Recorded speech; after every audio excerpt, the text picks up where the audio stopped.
Hi friends, welcome to Soumya's cooking channel. ಇವತ್ತು ನಾನು ಮತ್ತೊಂದು ಹೆಲ್ತಿ ರೆಸಿಪಿ ಜೊತೆ ಬಂದಿದ್ದೀನಿ. ಅದೇನೇ ಕ್ಯಾರೆಟ್ ಚಿತ್ರಾನ್ನ. ಚಿತ್ರಾನ್ನಗಳಲ್ಲಿ ತುಂಬಾ ವೆರೈಟಿಗಳಿದೆ. ಸೊ ಅದರಲ್ಲಿ ಇದು ಕೂಡ ಒಂದು ಅಂತ ಹೇಳ್ಬೋದು. ಅದಕ್ಕೆ ಮುಂಚೆ ಯಾರೆಲ್ಲ ನಮ್ಮ ಚಾನಲ್ ಸಬ್ಸ್ಕ್ರೈಬ್ ಮಾಡ್ಕೊಂಡಿಲ್ವೋ ಪ್ಲೀಸ್ ಒಂದು ಸಬ್ಸ್ಕ್ರೈಬ್ ಮಾಡ್ಕೊಳ್ಳಿ. ಈಗ ಇದನ್ನು ಮಾಡೋದು ಹೇಗೆ ಅಂತ ನೋಡೋಣ. ಇಲ್ಲಿ ನಾನು ಫಸ್ಟೇ ಕುಕ್ಕರಲ್ಲಿ ರೈಸ್ ಮಾಡಿ ಇಟ್ಕೊಂಡಿದ್ದೀನಿ. ಸೊ ಅದನ್ನು ಒಂದು ತಟ್ಟೆಗೆ ಹಾಕ್ಕೊಂಡು ನೀಟಾಗಿ ಆರಿಸ್ಕೊತಾ ಇದ್ದೀನಿ. ಈ ಥರ ಮಾಡೋದ್ರಿಂದ ರೈಸು ಕೂಡ ಬೇಗನೆ ಹಾರುತ್ತೆ. ಸೊ ಚಿತ್ರಾನ್ನಕ್ಕೆ ನಮ್ಮ ಬೇಗನೆ ಆಗುತ್ತೆ. ಈಗ ನಾನಿಲ್ಲಿ ಒಂದು ದೊಡ್ಡ ಈರುಳ್ಳಿನ ತೊಗೊಂಡಿದ್ದೀನಿ. ಅದನ್ನು ನೀಟಾಗಿ ಸಣ್ಣದಾಗಿ ಕಟ್ ಮಾಡಿ ಇಟ್ಕೊಂಡಿದ್ದೀನಿ. ಹಾಗೆ ಇಲ್ಲಿ ಒಂದು ದೊಡ್ಡ ಸೈಜ್ ಕ್ಯಾರೆಟ್ನ ತೊಗೊಂಡು ಅದನ್ನು ಸಿಪ್ಪೆ ಎಲ್ಲ ತೆಗೆದು ನಾವು ಹೇಗೆ ತುರ್ಕೋತೀವೋ ಉದ್ದುದ್ದಕ್ಕೆ ಅದೇ ಥರ ಇದನ್ನು ಕೂಡ ತುರ್ಕೋಬೇಕು.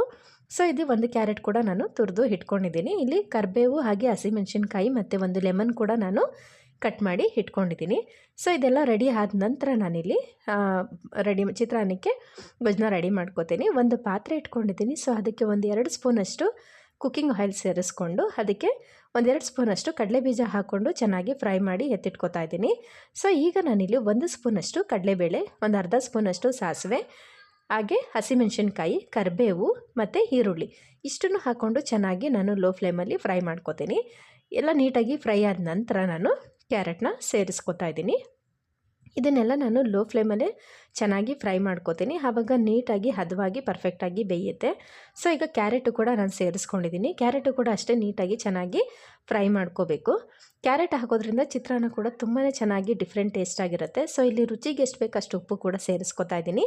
ಹಾಕ್ಕೊಂಡು ನೀಟಾಗಿ ಒಂದು ನಿಮಿಷ ಅಥವಾ 2 ನಿಮಿಷ ನೀಟಾಗಿ ಫ್ರೈ ಮಾಡಿಕೊಂಡ್ರೆ ಅದು ಕೂಡ ತುಂಬ ಚೆನ್ನಾಗಿ ರೆಡಿ ಆಗುತ್ತೆ. ಸೊ ಈಗ ನಾನಿಲ್ಲಿ ಒಂದು 1/4 ಸ್ಪೂನಷ್ಟು ಅರಿಶಿನ ಕೂಡ ಸೇರಿಸ್ಕೊತಾ ಇದ್ದೀನಿ. ಚಿತ್ರಾನ್ನ ಅಂದಮೇಲೆ ಅರಿಶಿನ ಅಂತೂ ಬೇಕೇ ಬೇಕು. ಸೊ ಹಾಗಾಗಿ ನಾನಿಲ್ಲಿ ಒಂದು 1/4 ಸ್ಪೂನಷ್ಟು ಅರಿಶಿನ ಸೇರಿಸ್ಕೊಂಡು ನೀಟಾಗಿ ಫ್ರೈ ಮಾಡ್ಕೊತಾ ಇದ್ದೀನಿ. ಇದಕ್ಕೆ ನಾನಿಲ್ಲಿ ಹಸಿ ತೆಂಗಿನಕಾಯಿ ತುರಿನ ಒಂದು 2 ಸ್ಪೂನಷ್ಟು ಸೇರಿಸ್ಕೊತೀನಿ. ನಾನು ಆಲ್ರೆಡಿ ತುರಿದು ಒಂದು ಬಾಕ್ಸಲ್ಲಿ ಹಾಕಿ ಇಟ್ಕೊಂಡ್ಬಿಡ್ತೀನಿ. ಸೊ ನನಗೆ ಬೇಕು ಅಂದಾಗ ಬೇಗನೆ ಯೂಸ್ ಮಾಡ್ಕೋಬೋದು. ಸೊ ಹಾಗಾಗಿ ಇಲ್ಲಿ ನಾನು ಒಂದು 2 ಸ್ಪೂನಷ್ಟು ತೆಂಗಿನಕಾಯಿ ತುರಿನ ಹಾಕೋತಾ ಇದ್ದೀನಿ. ಇದನ್ನು ನೀಟಾಗಿ ಮಿಕ್ಸ್ ಮಾಡಿಕೊಂಡು ಆನಂತರ ನಾನಿಲ್ಲಿ ಕೊತ್ತಂಬರಿ ಸೊಪ್ಪು ಲಾಸ್ಟಲ್ಲಿ ಕೊತ್ತಂಬರಿ ಸೊಪ್ಪನ್ನ ಒಂದು 2 ಸ್ಪೂನಷ್ಟು ಸೇರಿಸ್ಕೊತಾ ಇದ್ದೀನಿ. ಅದನ್ನು ಹಾಕ್ಕೊಂಡು ನೀಟಾಗಿ ಮಿಕ್ಸ್ ಮಾಡಿಕೊಂಡ್ರೆ ಚಿತ್ರಾನ್ನದ ಗೊಜ್ಜು ರೆಡಿ ಆಗುತ್ತೆ.